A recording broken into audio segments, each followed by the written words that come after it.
Welcome to the podcast where relationships, confidence, and determination all converge into an amazing, heartfelt experience. This is Speaking from the Heart.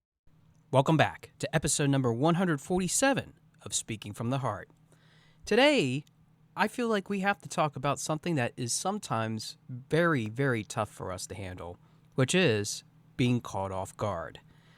And what I mean by being caught off guard, it means about all the things that happen in our life, whether those are the things that come up unexpectedly, whether it's a revelation that someone tells you about something, or even if it's about information that you thought you knew, but then come to find out that there was a different set of information you should have been told before.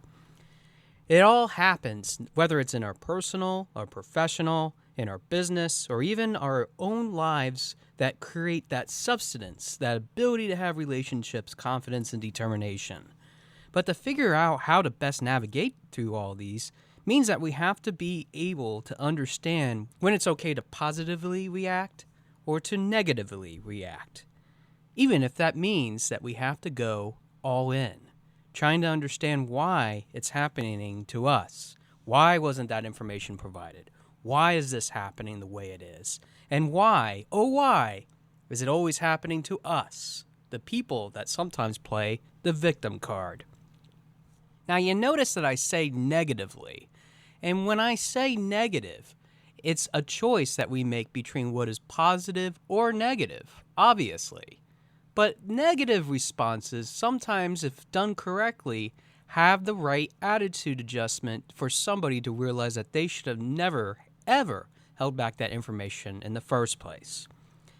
Now, you might be asking, why bring up this subject today? We've had plenty of episodes in which we've had these conversations about responding to these different types of things that are happening in our lives in a way in which it's a lot more healthy, a lot more abundant, in a way that we move forward.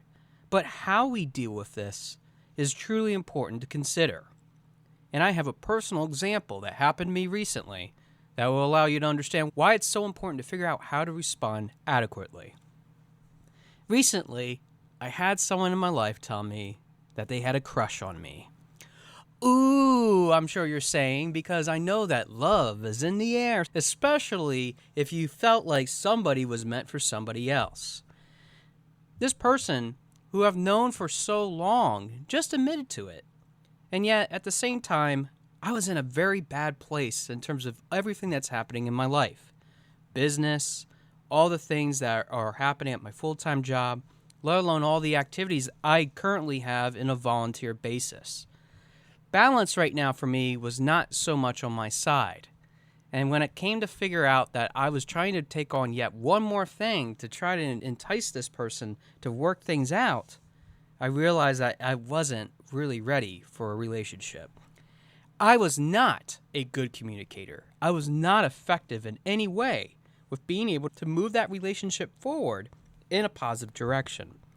The end result? They blocked me. They didn't want me to be involved with them anymore. They wanted me to stay as far away as I possibly could. In other words, I was ghosted. It's really sad, because I know that there's faults that I need to admit when it comes to even going halfway into a relationship, because the communication that we have, the interaction that we have with others, it's so important to understand that we all are human. We make mistakes. We should be realizing what we're capable of doing and what we're not capable of doing, and being honest about it is so important. Which is why, if you're caught off guard when somebody tells you something that they should have told you a long time ago, maybe that reaction, maybe that response that you had was not really the best idea. Maybe they should have been reacting in a much different way with the information that you have, and maybe even the information that they have. To be more open, to be more transparent, to be able to engage into the reasons why certain things don't work out. I'm sure that many of us can think of relationships that we've had growing up that have ended in ways that are not healthy, even if that means not admitting that you should have had more time for that potential significant other. But figuring out how we can move away from blaming ourselves and embracing the fact that sometimes it's okay to be caught off guard, especially when it comes to romantic relationships, can be a lot more healthier. Now, I'm no relationship expert. My job in my coaching business is to help others to be more accountable about what their actions are and what they're supposed to do to be able to create that aspect of balance, which recently I've learned that balance is no such thing. We can strive to create as much of that opportunity of shifting priorities as possible, but when it comes to all the things that we have to do, we have to sometimes make sacrifices. The sacrifices that we make means that we have to understand that we learn from what those experiences are, try not to repeat them again, and then trying a new way, a new methodology, a new mindset to embrace those differences that we once felt. But have you ever had that revelation brought to your attention? Somebody that you thought that you had understood, but they surprised you with some kind of information that you would have otherwise not even heard from anybody, for that matter. I'm sure that many of you even have held information back from others. Maybe because it's out of fear. Maybe it's out of the way in which they might respond to that kind of stimulus, that information that you have handy. And I can understand why. It can create a lot of setbacks. It can create a lot of frustration, for that matter, especially dealing with someone that might not handle it very well. You have to understand when we're interacting with those types of people that it can be very frustrating. It'd be very disenchanting to try to even entice them to hear them out.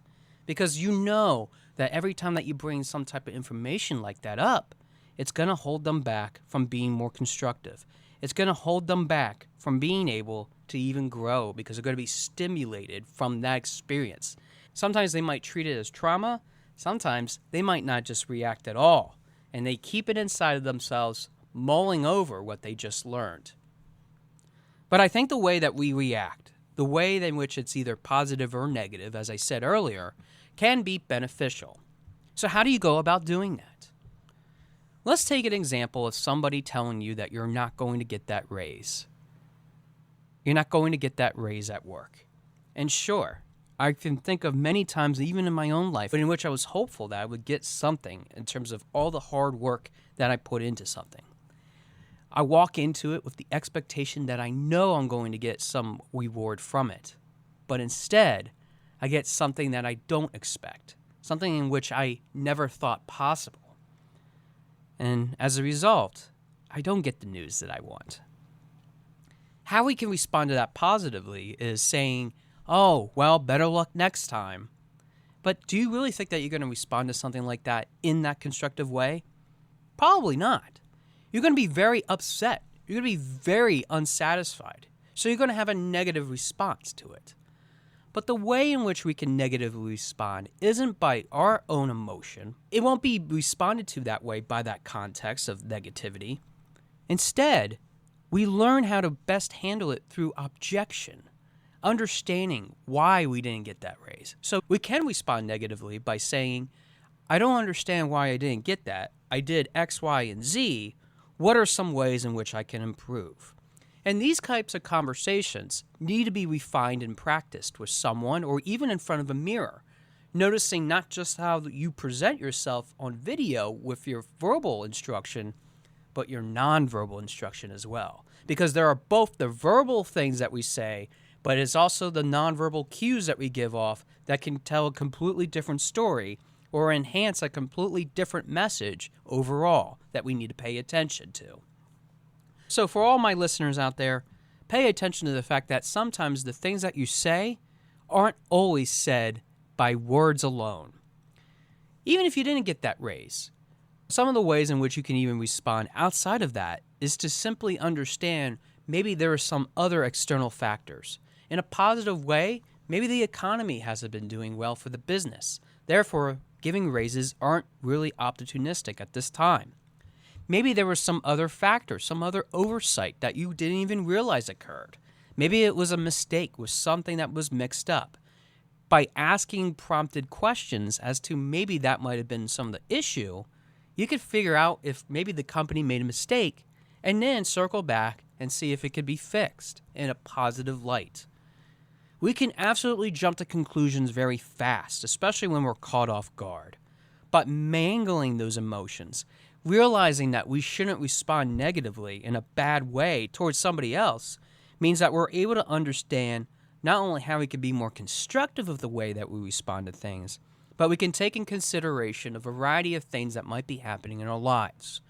Whether they are good or bad, giving someone a surprise isn't always a good thing to do, especially if they weren't expecting the news that we were going to give. Soften the blow as much as you possibly can. So even with us being able to respond to that negative or positive news in a different way, the people that are giving that news, so the people that are in a position to provide that, should be fully aware of the sensitivities of individuals that they're presenting that information, regardless of whether it is good or bad to someone else. We have to learn, even as individual leaders, people that make those decisions, to take a step back, learn how we can cope with it a lot better, and in the ways in which we can engage, not only with our voice, but in the ways in which we engage with our actions to soften that blow as well. So for all my leaders, my business owners out there that have employees or work with somebody else, pay attention to what is actually happening around you. Don't be surprised by some of the reactions that might take place because you weren't paying attention to those subtle cues. Pay attention to what those people are responding to, not only by the words and the tone that they're using, but also the way in which their nonverbal cues can make a difference. Fidgeting in their seat, seeing their fist clench, seeing their expression on their face change, maybe even the color of their face turning into a bright red or even some other type of color, especially if they're reacting negatively to the news, can oftentimes be subtle cues for ways in which we can respond a lot more effectively. But we shouldn't react in a way that blows up and overcompensates for the emotion that we're feeling. Being caught off guard, whether it's by a pleasant surprise, such as a romantic interest, or by something else that might be happening that isn't so much good news, can help us to understand how we can respond to information, especially if it's given to us in a way that we didn't appreciate in the first place. Being able to be more constructive about it, but taking the consideration of all these various factors that we have in our life, especially with the things that are happening on the everyday basis, whether it's something that happened at home that we're bringing to work or something that happened at work that we're bringing home. Being able to understand that duality, the differences between our personal and professional lives and all the things in between, can help us create a context of understanding, being able to listen to both sides, but also at the same token, responding differently. I have learned from some of my own personal experiences of ways in which not to do it, but also ways in which we can do it in a most effective way. But it doesn't mean that you have to compromise on your position either, and I'm not asking any of you to do that today. I think that hard work does mean that we get to have some sort of end result that is both positive and encouraging for both parties. Think of it as the concept of playing games. Somebody's going to win, somebody's going to lose. Maybe there might be situations in which both people win or both people lose. This happens all the time in diplomacy, politics, and even business relationships. But it even happens in the daily lives that we live, personal and professional. Being caught off guard doesn't necessarily help our chances of being able to succeed, especially if we're losing our ability to be rational, to be constructive, and being able to understand all angles as to why that information is being shared the way it is in the first place. Being caught off guard isn't always a bad thing, but we have to learn, even as a society, that even if we were surprised by some of the things that are said to us, we have to learn how to internalize it better. It doesn't mean that we internalize it to store away to then use against them another day, in a negative way, that is. It actually means that we learn how to develop more healthy patterns, ways in which we can overcome our differences to create better reactions. We can be negative about the news that we receive, but the way in which we respond to ourselves negatively or even positively can overall affect our own mental health or even physical health abilities as well. So the next time that you fall into some kind of information that might be either good or bad, Remember that it's not just about the way in which you react, it's about the way in which you handle it that makes all the difference. I know that startling news is not something that we want to hear every single day. By habit, we are human, and we are usually set in a routine pattern that we stick to because we feel comfortable with it. So when something like bad information, bad news, or even good news, or even good information can sometimes sway us in a direction that we are then put off the path where we've always been led. But what if we embrace a different type of lifestyle today?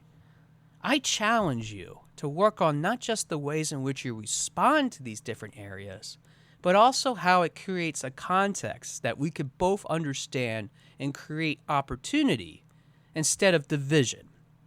Because I know that even in my own life, even with the example I provided earlier, I know that I'm human and I make mistakes.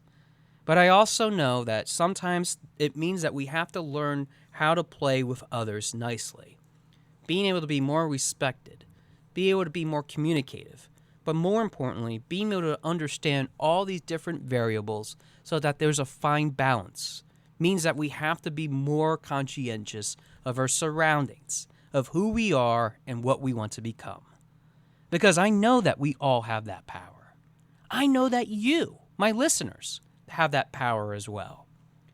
So I hope that even when you're caught off guard, you can bring that guard back up by learning how to react better, learning how to be a little bit less surprised, even when news might come in a different direction.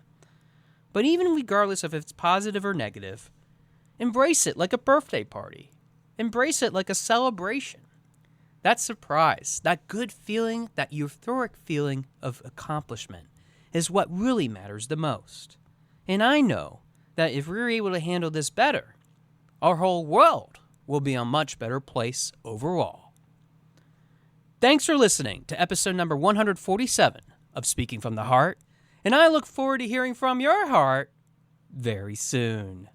Thanks for listening. For more information about our podcast and future shows, search for Speaking from the Heart to subscribe and be notified wherever you listen to your podcasts. Visit us at www.yourspeakingvoice.biz for more information about potential services that can help you create the best version of yourself. See you next time.